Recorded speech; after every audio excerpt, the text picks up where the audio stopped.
یہ عام طور پر لوگوں کے ذہن میں رہتا ہے کہ صاحب یہ نماز ہم بھی پڑھتے ہیں لیکن نماز کے ساتھ لوگ 420 بھی کرتے ہیں، نماز بھی پڑھتے ہیں جھوٹ بھی بولتے ہیں، نماز بھی پڑھتے ہیں بلیک مارکیٹنگ بھی کرتے ہیں، نماز بھی پڑھتے ہیں یہ بھی کرتے ہیں۔ یہ ہے ہمارے معاشرے کا اور نوجوان نسل میں جو ابا اور جو بغاوت پیدا ہوئی ہے دین سے، میں بربلا یہ کہتا ہوں کہ یہ ان مذہبی لوگوں کا رد عمل بھی ہے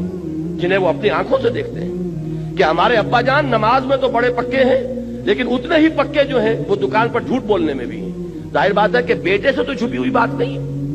آپ کسی سے چھپا لیں گے، آپ کی بیوی سے تو آپ کی کمزوریاں جو ہیں وہ چھپی ہوئی نہیں ہیں، آپ کے گھر والوں سے، آپ کی اولاد سے تو چھپی ہوئی نہیں ہے کہ نماز میں بھی پکے ہیں، جھوٹ بولنے میں بھی پکے ہیں۔ ظاہر بات ہے کہ اس کی طبیعت، نوجوان جو ہے اس کا معاملہ یہ ہوتا ہے کہ وہ ان چیزوں پر غور کرتا ہے، چاہے اگر سعادت مند ہے آپ کے سامنے بولتا نہیں لیکن آپ کو دیکھ تو رہا ہے،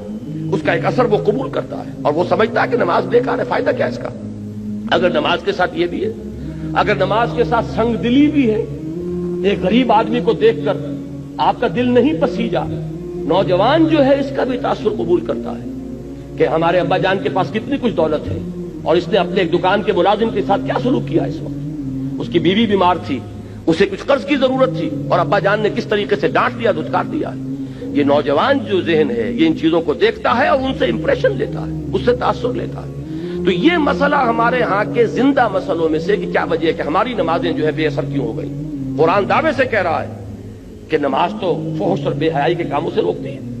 جبکہ ایسے لوگ ہمیں نظر آتے ہیں معاشرے کے اندر کہ نماز میں ہو سکتا ہے۔ میں نے مثالیں دی ہیں بعض اوقات، جب میں اپنی MBBS سے فارغ ہو کر تازہ گیا تھا منگومری جو اب سائیوال کہلاتا ہے، میں نے وہاں 2 اشخاص کو دیکھا۔ ایک وہاں حاجی بلیکیا کے نام سے مشہور تھا، اس کی یہ داڑھی تھی لمبی، اور نہ صرف یہ کہ نماز میں 100% بلکہ وہ خاصا آسودہ حال، کھاتا پیتا آدمی تھا، اس کے پاس ڈبو تھے اور ڈبو ہی میں بلیک ہوتی تھی، تو وہ اذان بھی خود جا کر دیتا تھا، 5 وقت کی اذان وہ شخص دیتا تھا۔ یعنی جہاں تک عبادت کا تعلق ہے، یہ ایک صاحب ساہیوال کے بیٹھے ہوئے سر ہلا رہے ہیں تو وہ ان کے ذہن میں وہ صاحب آ گئے ہوں گے، لیکن بہرحال میں کسی متعین شخص کو نہیں، میں تو ایک مثال کے طور پر آپ سے کہہ رہا ہوں کہ یہ ہمارے معاشرے کے اندر وہ حاجی بلیکیا جو ہے وہ نوجوان نسل پر اپنے اس دین کا کیا اثر قائم کر رہا ہے۔ اور اس کے ساتھ ہی بالکل پیرلل ایک حاجی رشوت تھے، وہاں وہ انکم ٹیکس کے اندر وہ انسپیکٹر تھے، ان کی بھی داڑھی بہت طویل اور نمازی بہت پکے، لیکن وہ خوب رشوت لیتے تھے خود بھی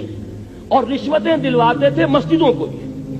جا کے جب وہ کسی پارٹی کا گلا دباتے تھے تو اپنے لیے بھی کچھ لیتے تھے اور اللہ کو نہیں بھولتے تھے، اللہ کے گھر کے لیے بھی چندے لے لیتے تھے۔ یہ ہے ہمارے ہاں کی وہ دینداری کہ جس کی وجہ سے واقعہ یہ ہے کہ نوجوان نسل میں اگر دین سے دوری ہوئی ہے تو اس کے کچھ اسباب ہیں۔ اے باد صبا ہی ہمارے دست، یہ ہمارے اپنے کرتوت ہے کہ جس کی وجہ سے نوجوان نسل میں بغاوت پیدا ہوئی ہے۔ وہ کیوں ہے؟ وہ اسی وجہ سے ہے کہ یہ نماز رہ گئی رسم اذان، روح بلالی نہ رہی،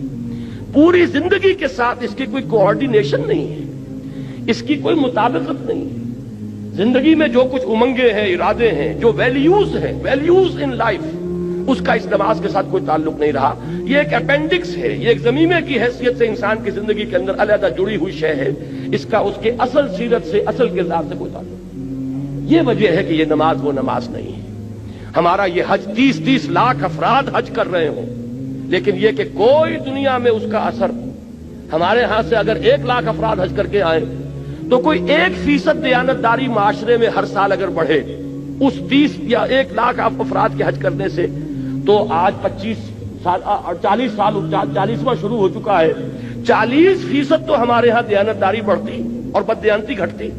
لیکن نہیں، معلوم ہوتا ہے کہ وہ جو کچھ ہے وہ سب ہے، نماز و روزہ و قربانی و حج یہ سب باقی ہیں، تو باقی نہیں ہے۔